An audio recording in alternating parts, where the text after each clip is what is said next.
जब भी हम बात करते हैं शिक्षा मित्रों की तो हमारे मन में जो एक तस्वीर बनती है वो तस्वीर बनती है एक लंबे संघर्ष की, एक कठिन संघर्ष की। ये शिक्षा मित्र अपनी समस्याओं के लिए, अपने हक और अधिकार के लिए लंबे समय से संघर्ष कर रहे हैं। लगातार सरकार को अपनी समस्याओं से अवगत करा रहे हैं, लेकिन न जाने क्यों सरकार इनकी आवाज को नहीं सुन पा रही। शिक्षा मित्रों के संगठन के पदाधिकारी लगातार हर एक नेता, हर एक अधिकारी, हर एक कार्यकर्ता से मुलाकात कर रहे हैं, अपनी समस्याओं से उनको अवगत करा रहे हैं, लेकिन वो नेता, अधिकारी और कार्यकर्ता महज देते हैं तो आश्वासन, और जब उन्हें आश्वासन मिलता है तो इनको लगता है कि शायद ये उनके लिए आखिरी आश्वासन होगा, लेकिन ऐसा होता नहीं है।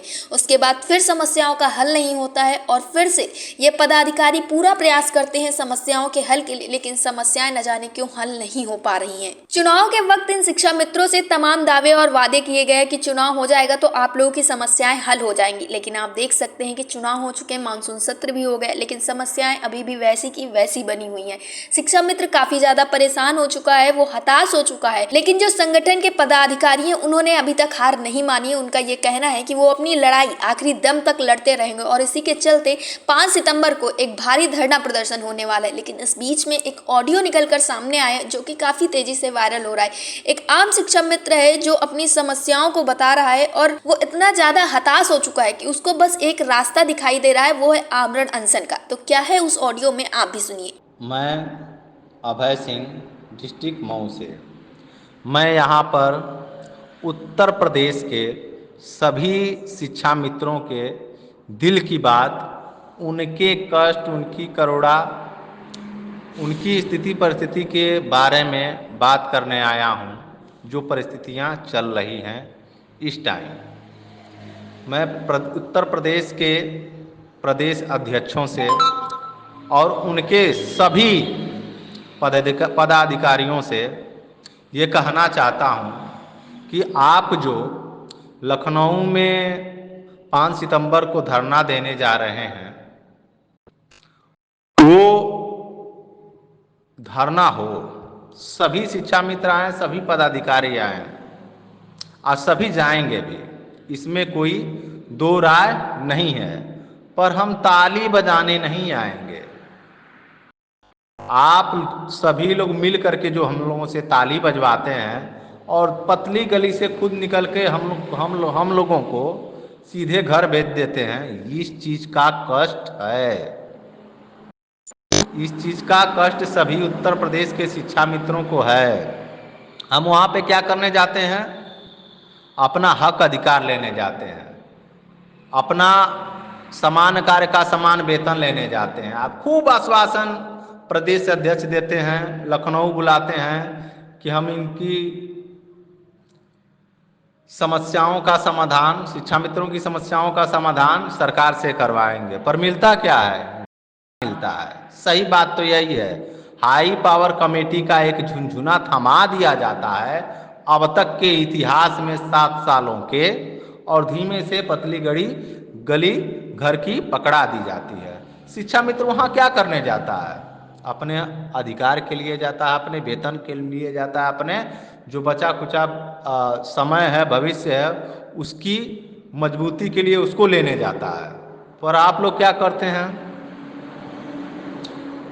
जा करके सरकार के अधिकारियों से वार्ता करते हैं और सरकार के अधिकारी हम लोगों को लॉलीपॉप दे करके, धीमे से आश्वासन दे करके, हाई पावर कमेटी का गठन करके, अनेक बार गठन करके जो है कि हमको घर भेज देते हैं और हम ठगे ठगे घर आ जाते हैं और जियो किसी चीज का हमें नहीं मिलता। ये शिक्षा मित्रों की वेदना है, पीड़ा है। आप हमारे प्रदेश अध्यक्ष हैं सभी लोग, तो आपकी जिम्मेदारी, जवाबदेही है कि आपके रहते हुए 10,000 शिक्षा मित्र आपकी गलत नीतियों के कारण और सरकार की जुमलेबाजी के कारण प्राण त्याग दिए। ऐसे जी प्रदेश अध्यक्ष होते हैं, ऐसे प्रदेश के हर जिलों के पदाधिकारी होते हैं कि हम पदाधिकारी, हमारी जिम्मेदारी, जवाबदेही कुछ नहीं, हम लंबा लंबा भाषण दें। शिक्षा मित्रों का हक कौन दिलाएगा? कोई दूसरे देश वाले दिलाएंगे क्या? आप हमको बुलाएंगे, ताली बजवाएंगे खुद तो पतली गली से निकल जाएंगे, हमको भी घर भेजने के लिए मजबूर कर देंगे। एक लक्ष्य बना लीजिए कि हमको आमरण अनशन करना है, वार्ता नहीं करनी है। हमको जियो के साथ हमारी एक ही मांग हो, अस्थायीकरण और समान कार्य का समान वेतन। या हमको अस्थायी कर दें या समान कार्य का समान वेतन हमको दे दें, तभी हम आमरण अनशन तोड़ेंगे और तभी हम घर आएंगे। हम किसी के हाई पावर कमेटी के में नहीं फंसेंगे, न सीएम के आश्वासन में फंसेंगे, न हम सीएम से वार्ता करेंगे। हम सीधे जियो की बात करेंगे। हम लोगों को हाथ में जियो चाहिए। अभी आपने विधिवत देखा कि अनुदेशक के साथ क्या हुआ। आश्वासन मिला कि हम आपका कुछ लिखित में जारी करने जा रहे हैं कार्यवित्ती, कुछ हुआ नहीं हुआ। गद्दारी हो गई, हो गई। 70 मांग आप लेके जाएंगे, मांगे कुछ मान ली जाएगी और आर्थिक मजबूती की जो मांगे हैं वो लालीपाप देकर के मुख्यमंत्री के ऊपर छोड़ दी जाएगी। मुख्यमंत्री जी ने हमारा साथ देने के लिए नहीं कहा था, प्रधानमंत्री जी ने हमारी समस्याओं का समाधान करने के लिए नहीं कहा था। हम लोग उनके बीजेपी के घोषणा पत्र में नहीं थे। आप नहीं जानते हैं क्या कि बीजेपी जुमलेबाज सरकार है और उस जुमले में आप फंसे हुए हैं। यानी आप फंसे नहीं, अब खुद शिक्षा मित्र को फंसाए हुए हैं अपनी राजनीति रोटी सेकने के लिए। अब तो हर शिक्षा मित्र कहता है कि अपना कोष भरेंगे और शिक्षा मित्रों को मरने के लिए सीधे छोड़ देंगे। ये किसकी जिम्मेदारी और जवाबदेही है? शिक्षा मित्रों की। अगर वाकई में आप प्रदेश अध्यक्ष हैं, लीडर हैं, तो आमरण अनशन का ऐलान करिए ना। लखनऊ की धरती को जाम करिए ना। किसने रोका है? शिक्षा मित्रों ने रोका है। शिक्षा मित्र तो खुल के साथ देगा, खुलेआम साथ देगा और ऐसे बैठेगा कि अधिकारियों का दिमाग बैठ जाएगा, सरकार का दिमाग बैठ जाएगा कि अब हम क्या करें, ये तो जियो मांग रहे हैं और जियो उनको देना पड़ेगा। समान कार्य का समान वेतन या स्थायीकरण करें, इसी में हमारी सारी समस्याओं का निवारण है।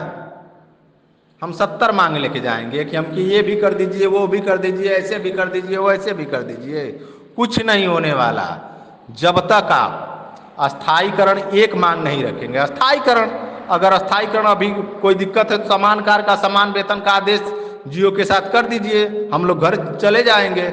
हमको हाई पावर कमेटी नहीं चाहिए, हमको आपका आश्वासन नहीं चाहिए, हमको सिर्फ और सिर्फ जियो चाहिए, समान कार्य का समान वेतन। जब हमारी आर्थिक स्थिति मजबूत हो जाएगी तो क्या 150 किलोमीटर वहीं पे रूम लेके रह लेंगे, एक सप्ते में एक बार 2 बार आ जाएंगे घर पे, फिर अपने आप रास्ता बन जाएगा समायोजन का, घर वापसी का, विद्यालय वापसी का। ये तो सबको पता है, पर नियति होनी चाहिए, एक नियत होनी चाहिए कि हमको करना है। चाहे कोई भी प्रदेश अध्यक्ष हो, जिम्मेदारी और जवाबदेही उनकी है। अगर शिक्षा मित्रों को वो अपने बातों से, अपने आश्वासन से लखनऊ बुला सकते हैं तो शिक्षा मित्र भी उनसे बड़ी उम्मीद रखता है। इसलिए रखता है कि ये उनके बच्चों के भविष्य का सवाल है। शिक्षा मित्रों के अधिकांशतः उम्र तो लगभग बीत ही गई है, वो अपने बच्चों, घर परिवार के लिए जी रहा है, पर अब ऐसा नहीं चलेगा। अगर दम है तो आमरण अनशन करिए या सीधे अपना त्याग पत्र, अपने पद का त्याग पत्र दे दीजिए। जिसमें दम होगा वो शिक्षा मित्रों की लड़ाई लड़ेगा, जिसमें दम होगा वो आमरण अनशन करेगा, जिसमें दम होगा वो लखनऊ जाएगा, जिसमें दम होगा वो जियो के साथ आएगा।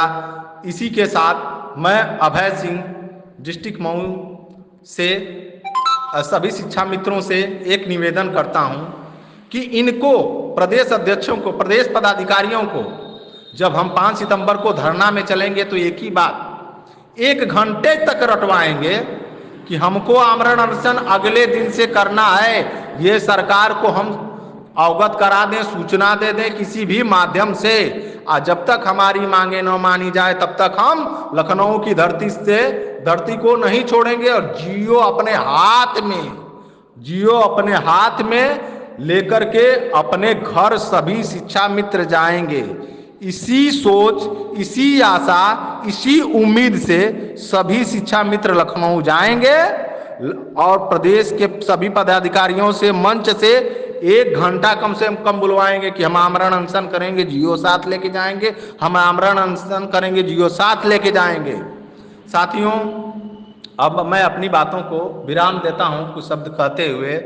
ना कोई संघर्ष, ना ही कोई पछतावा, फिर क्या मजा आएगा जीने में, ये तूफान भी थम जाएंगे जब लक्ष्य रहेगा सीने में, जब लक्ष्य रहेगा सीने में।